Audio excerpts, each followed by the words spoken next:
The power struggle of the 21st century isn't unfolding in the deserts of the Middle East or the plains of Europe. It's taking shape on the vast blue canvas of the Pacific Ocean.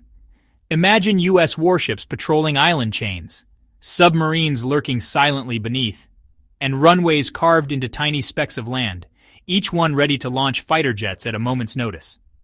At the same time, China is building artificial islands bristling with radar towers and missile batteries, determined to stake its claim in these waters.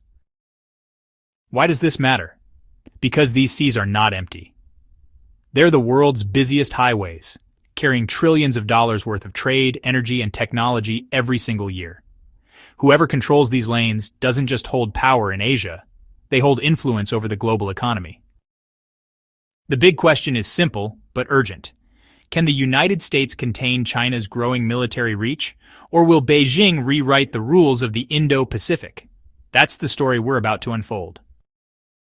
To understand why both Washington and Beijing are pouring so much energy into this region, we need to zoom out. The Pacific isn't just a stretch of water. It's the beating heart of global trade. Around half of the world's shipping tonnage passes through here. Oil tankers, container ships stacked with electronics, cars, and food all depend on safe passage across these routes. A disruption here wouldn't just hit Asia. It would ripple through supermarkets, gas stations, and factories from Los Angeles to London. And then there's Taiwan. This small island, home to just over 23 million people, plays an outsized role. It's not only geographically positioned like a guard post at the entrance of East Asia, but it also produces more than 60% of the world's advanced semiconductors, the tiny chips that power everything from smartphones to fighter jets. Control of Taiwan means control of both a strategic choke point and a critical industry. Meanwhile, China has been steadily pushing its presence outward, reclaiming land to build military outposts in the South China Sea, laying down runways on artificial islands, and challenging its neighbors over maritime borders. For Beijing, this isn't just about territory. It's about creating a protective shield for its trade and projecting power far beyond its coastline. This is why the Pacific has become the main stage. Whoever shapes the balance of power here doesn't just influence Asia's future. They tilt the scales of global politics. For decades, America relied on a handful of massive bases in the Pacific, places like Guam or Okinawa. These were like fortress hubs, packed with aircraft, troops, and supplies. But there was a problem. They became giant targets. In the age of precision missiles, a single strike could cripple an entire base. That's why Washington is now changing its playbook. Instead of putting all its eggs in a few baskets, the United States is spreading its forces across dozens of smaller, more flexible sites. Think of it like turning one big castle into a network of watchtowers. Each might be smaller, but together they cover more ground and are harder to knock out at once. Here's what that looks like in practice. Guam is being reinforced with new missile defenses like Patriot systems and THAAD batteries. But at the same time, tiny islands like Tinian in the Marianas are being prepared as reserve runways and supply depots. In southern Japan, F-35 squadrons are rotating through. Long-range B-52 bombers are mapping flight paths to keep them unpredictable, and naval patrol planes are constantly scanning the waters below. The strategy is clear. If China launches a barrage of missiles, it won't be able to wipe out the United States' presence in one blow. There will always be backup runways, backup storage, and backup launch points scattered across the Pacific.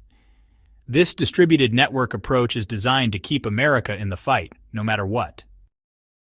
On a map, the Pacific looks endless. But when you zoom in, you notice something critical. Long strings of islands form natural barriers, like stepping stones across the ocean.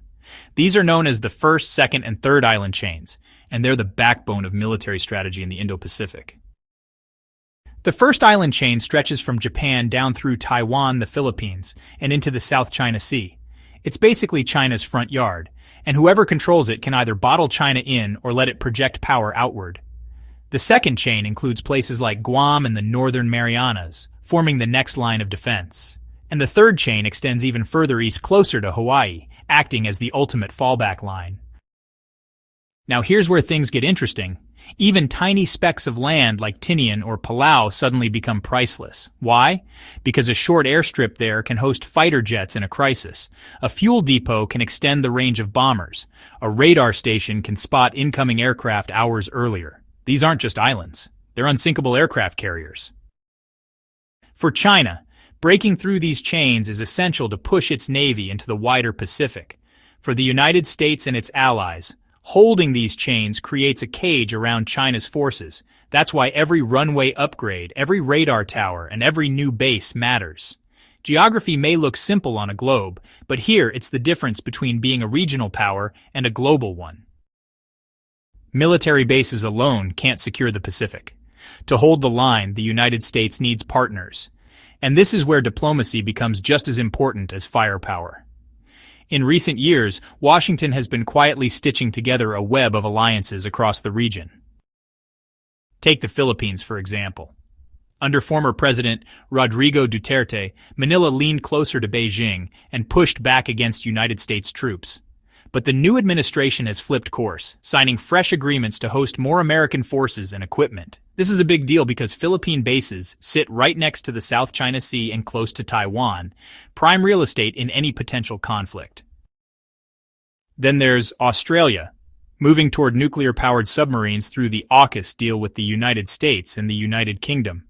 This gives Canberra far greater reach across the Pacific. Japan, too, has broken away from its post-World War II military restraints, adopting new security doctrines that allow a more active role alongside United States forces. Even India, though cautious, has deepened naval cooperation through the Quad partnership. But here's the catch. Many smaller nations in Southeast Asia are walking a tightrope. Countries like Vietnam, Malaysia, and Indonesia welcome United States patrols as a counterbalance to China's aggressive maritime claims. Yet, at the same time, they don't want to be pawns in a United States-China power game. They depend heavily on China's economy and can't afford to burn that bridge. This balancing act, really shows why alliances are so complex. The United States brings security guarantees, but China offers trade and investment. For many of these nations, honestly, the safest path is to hedge, accept American protection while still shaking hands with Beijing. Of course, China isn't standing still while the United States builds its Pacific network. Beijing has been working on its own playbook, one that mixes military modernization, economic leverage, and what experts call gray zone tactics. Militarily, China has poured resources into anti-access and area denial systems, or A2/AD. In simple terms, this means building missiles, radars, and defenses designed to keep United States forces as far away from China's coast as possible. Some of these missiles, like the DF-21D, often nicknamed the Carrier Killer, are built specifically to target United States aircraft carriers. Add in hypersonic weapons and the world's largest navy by sheer ship numbers, and China is trying to tip the scales close to its shores. At the same time, Beijing has built artificial islands in the South China Sea, complete with runways, missile sites, and radar installations. These aren't just outposts. They extend China's reach hundreds of miles into international waters. But Beijing's strategy isn't only about hardware. It's also about pressure. Through trade deals, infrastructure loans, and investments, often linked to its Belt and Road Initiative, China tries to keep neighbors economically tied to its orbit. And when that doesn't work, it uses intimidation, like pressuring Australia with trade restrictions after Canberra criticized Beijing, or warning Southeast Asian nations not to side too closely with the U. This combination of sharp military buildup and economic influence gives Beijing tools to counter America's moves. But it also creates a dangerous feedback loop. Every new U.S. base triggers a new Chinese upgrade, and every Chinese drill prompts a stronger U.S. response. So, if tensions ever boiled over, what might the battlefield actually look like? Analysts often describe two very different scenarios, the short coast and the long ocean. In a short coast campaign, say around Taiwan, China would likely have the upper hand. Geography favors Beijing here. Its forces could launch from the mainland, supported by nearby airfields, missile sites, and supply lines just a few hundred miles away. This proximity makes it easier for the PLA to keep pressure on Taiwan with missile barrages, air sorties, and even amphibious drills. Some forecasts suggest that by 2027 to 2030, China could be ready to challenge Taiwan militarily in a serious way. But once you move into the open Pacific, the balance shifts. Here, the United States still has major advantages: powerful carrier strike groups, long-range bombers, advanced surveillance, and deep logistics. America's new distributed bases across the Marianas, Japan, and the Philippines mean it can sustain operations, rotate forces, and keep a naval blockade in place for weeks or months. China, by contrast, would be stretching its supply lines and venturing far from home turf. This divide, with China strong near its coast and the United States dominant in the wider ocean, is really what makes the Indo-Pacific so unpredictable. Any conflict would hinge on timing, geography, and just how quickly each side could cripple the other's supply networks. And honestly, because both nations are well aware of this, even routine exercises or patrols can turn into moments of tension, where a single miscalculation might trigger something far bigger. When you put all the pieces together, the Indo-Pacific starts to look less like an ocean and more like a giant chessboard. On one side, the United States is spreading out its forces, reinforcing old bases and pulling allies into a tighter web of cooperation. On the other side, China is building missiles, militarizing islands, and using trade to keep its neighbors close. Both sides are maneuvering carefully, but yeah, the stakes are massive.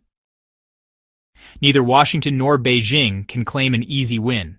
America's distributed network makes it harder for China to strike first. But, Beijing's growing arsenal keeps United States carriers and bases under constant threat. Smaller nations welcome United States patrols as a shield against China, yet they hesitate to fully commit, knowing their economies rely on Chinese markets. And hovering over it all is Taiwan, the flashpoint that could ignite this power struggle into something far more dangerous. So, is the United States truly defending justice and free navigation, or is it simply protecting its own influence? And will Xi Jinping's China dream survive these new roadblocks, or will the tightening United States network slow Beijing's ambitions? One thing is clear: the contest for control of the Pacific is just getting started. It may not erupt tomorrow, but the preparations on both sides show that neither is backing down. What do you think? Will China push through and dominate its near seas, or will the United States and its allies keep control of the world's most important trade lanes? Share your thoughts in the comments. And if you found this breakdown useful, don't forget to like, subscribe, and turn on notifications so you don't miss our next deep dive into global power shifts.